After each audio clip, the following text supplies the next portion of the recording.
Alright, what's up, guys? So, Hip Hop Daily. I was watching a lot of videos from them the other day. Got to the point where I found myself waking up to like a video ended. Like it was I looked and they were showing all the other recommended videos and I'm like, dang, I'm all like, I ain't went to sleep like this man, this some soothing videos. And I mean, some of them be sad, but like the rappers killed and all that stuff. But nah, let's check this video out. 12 white rappers that are about that life. I feel like Eminem's definitely gonna be on that list just with some of the things that he's done. Who else? Maybe MGK. Maybe I don't know. G Easy possibly. G Easy. If you listen to his music, that man has had a rough life. So I feel like there are some where they are about that life, but they're just not like just they got feel like they got showcase it everywhere. But anyways, yeah, let's go ahead and get into this video. If you haven't, make sure you go subscribe to Hip Hop Daily for more videos like this. And in that being said, let's get into this video. 12 white rappers that are about that life. Max the Demon. Max the Demon is a white drill rapper from Brooklyn. He started to gain attention in 2019 with his breakout. Probably they're going they might have that one guy that was on or he was on XXX Tentacion's cover for Look at Me, the kid with the blunt in his nose. They say that kid crazy. They was like he stabbed somebody, I guess like for arguing or something. I don't know. There was some stuff went down and they say he stabbed somebody. I was like, hey, yo, that man crazy. Track 4 quarters and has built a decent buzz in New York with other songs like Speak on It and The Godfather, racking up over 1 million views on YouTube and Spotify. Little is known about Max's backstory, but like most drill rappers, he makes many references to selling drugs and shooting at enemies in his music. Max is rumored to be a member of the Insane Baby Crips and can be seen wearing blue and repping blue bandanas in his music videos. There's a rumor circulating on the internet that Max's father was a Russian immigrant who is currently in jail. However, this is unproven. In an interview with Mel's TV, Max's associates vouched for his street cred and claimed that he's really about that life. He got love, but it's so like for me, his skin color, so he always be like. There's a few people that talk shit, but nobody's. This supporters back. My son named Michael Myers for a reason. But the interview doesn't go too deep, so either Max is really about it, or he has serious people around him who are. Morrison.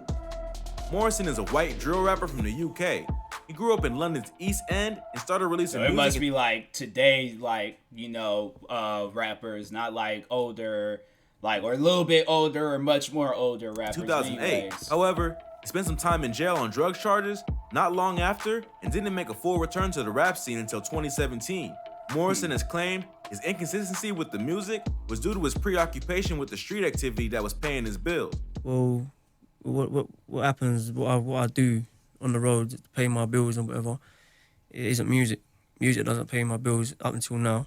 The East End of London is known to be a rough area, and growing up, Morrison claims that being white made him a minority in his own neighborhood. Yet, despite his check past, now that his music is blowing up, he's 100% focused on building a legal career. But despite his decision to change his ways, he's still one of the most respected white rappers in the UK. GMEBE Bands.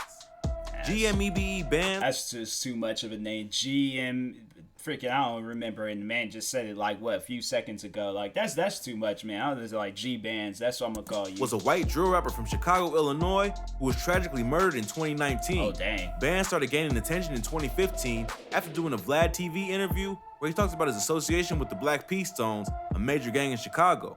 He was originally part of the GMEBE collective, but left in 2017 to pursue a solo career. He dropped the solo track, Really Had Much, that same year, which earned him a decent buzz in the city.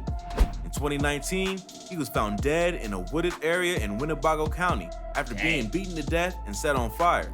He had been missing for a few weeks prior after what police thought was a home invasion. 2 men were arrested for the killing. The case is still ongoing. It's not entirely clear what happened. Dang, but according to sources crazy. close to the rapper, the men who allegedly committed the murder were close to him and at one point considered friends. Wow. Curb Lagoop. Curb Lagoop is a SoundCloud rapper from Saratoga, Florida, best known for a strange blend of high-pitched auto-tune rap and collaborations with other high-profile SoundCloud rappers like Lil Peep and Lil Tracy. Curb started as a chopped and screwed DJ and was inspired by New Orleans rappers like Juvenile and the Hot Boys. He started taking music seriously when he was released from prison in 2012 and created a bizarre, nasally rap style that fans either love or hate. He's frequently seen holding large guns and rapping about selling drugs in his music. In an interview with underground rap blog Bombay Knots, Curb says that he turned to music as an outlet after being released from prison because it was the only path in life he saw for himself. So despite his strange delivery, Curb LaGoop is really about that like, I can't speak on these like lifestyles that, like people that they have to live in things, but it's like, whatever they can get you out and put you in a much more better situation and things, then hey, go for it. Life. Popek. Popek is a Polish rapper and professional MMA fighter. He's a big star in Poland who was known for his extreme behavior, like getting his eyeballs tattooed or being hung from hooks in music videos. He dropped out of school at age 14 and left home for Germany. He was one of the founding members of the first Polish gangster rap crew, Firma, and started his solo career in 2007. He became a superstar in Poland and has done collaborations with US artists like Stitches and The Game. In an interview with Noisy, Popek described some of the wildest things he's done in his life, like putting 9 tabs of LSD in his mouth and 2 others in his eyeballs, which put him in a coma for 6 months or intentionally scarring his face.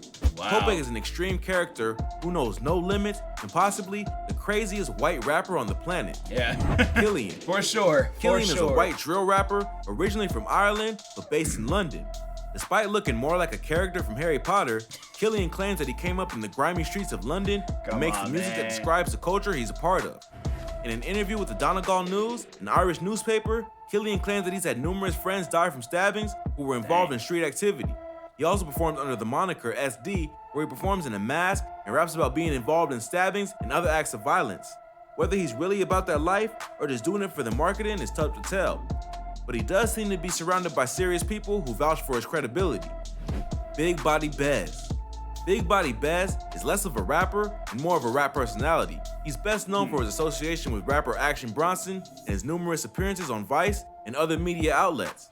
Body was born in the Bronx to Albanian parents. He was a troublemaker from a young age and went to a juvenile detention center at just 12 years old. He was in and out of prison for most of his teenage years and early adult life until he started getting recognition for his spoken word interludes on Action Bronson's tracks. Body is an undeniable character who has a way with words. He often talks about New York City street culture and the struggles he's been through in life with a charisma and unique sense of humor. Plus, he's one of the most beloved figures in hip-hop who has never even dropped a single.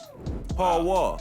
Paul Wall is a rapper. So they are doing like somewhat older artists and things, but I'm like, yeah, of course we all know Paul Wall. Texas. Known for his signature grills and his association with Swisher House Records. He became a staple on Houston radio in the late 90s and early 2000s and is known for being a colorful character in hip-hop. Paul Wall is more known for rapping about Texas culture like candy-painted cars, blunts, and lean than being a hardcore street rapper, and has always been one of the most respected white artists in hip-hop. But in 2016, he and fellow Houston rapper Baby Bash were arrested on felony drug charges for possession of marijuana with intent to distribute. This morning, the judge found probable cause to charge the 2 rappers, saying they were engaging in organized criminal activity. The grand jury later declined to press charges against the rappers when it was revealed that the marijuana was for personal use and was not part of a drug trafficking operation. Local rappers Paul Wall and Baby Bash will not face charges in connection to a drug raid from last year. A Harris County grand jury declined to indict the 2 men today. But that doesn't change the fact that Paul Wall is one of the realest white rappers to emerge from the Lone Star State. Lil White. Lil White is a rapper from Memphis, known for his association with 3 6 Mafia, as well as his own solo career. Lil White started rapping in high school and eventually dropped out to pursue music. He was part of a local rap group called Shelby Forest Click that would pass out mixtapes in Memphis. Their tape caught the attention of Juicy J and DJ Paul, who signed the artist to their label in the early 2000s. Lil White has rapped at length about his struggles with addiction and surviving in the street. In 2012, the artist was arrested and charged with driving under the influence and drug possession after police spotted him swerving back and forth.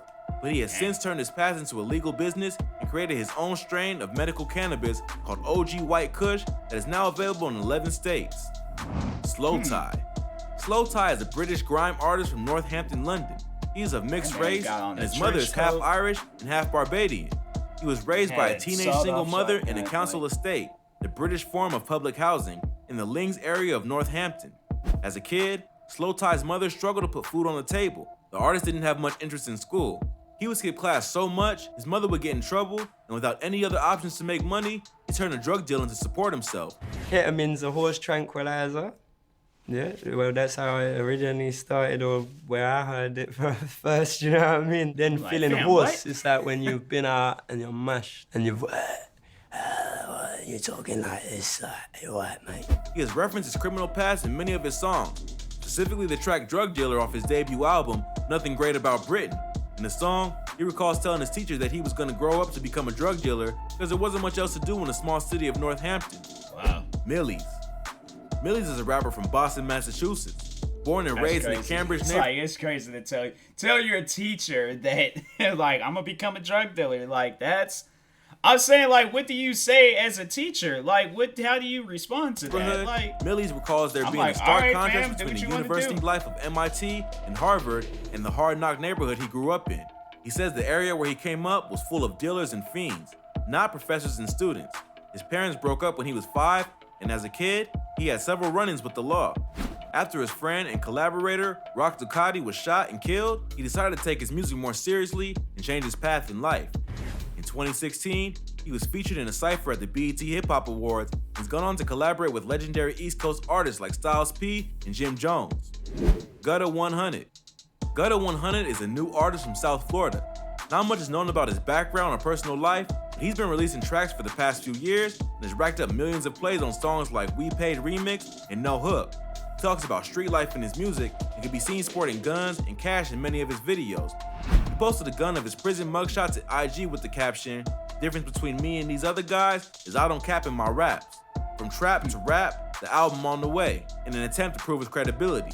His music certainly sounds authentic, but only time will tell if Gutta 100 will blow up and be a big star or end up trapped in the street. yeah, If you like this video, stay out of check out some prison. of our previous videos. From rappers Like, caught continue with lacking your to career. rappers caught snitching. Rap We career. cover the most insane stories that you need to hear. Well, that's all for today. If you enjoyed this video, go ahead and give us a thumbs up and let us know in the comments what you'd like to see in the future. Don't forget to subscribe to our channel and hit the notification button so you never miss any great content like this. Catch you in the next video. It's like, what about rappers that I had a feeling it was gonna be a part 2. I'm like, I feel like there's some rappers that got left out. But anyways, what about like rappers that like, you know, that do like capping they raps? Like I'm like, because I feel like that there are at times where I'm not like, you ain't got that. Like, stop it. Like, you ain't got that. But you never will know, like, unless it's like proven or something. I don't know. But anyways, pretty good video. Make sure if you guys haven't, go subscribe to Hip Hop Daily for more videos like this. Like, subscribe to me too. I will talk to you guys later. Thank you guys for watching, and peace.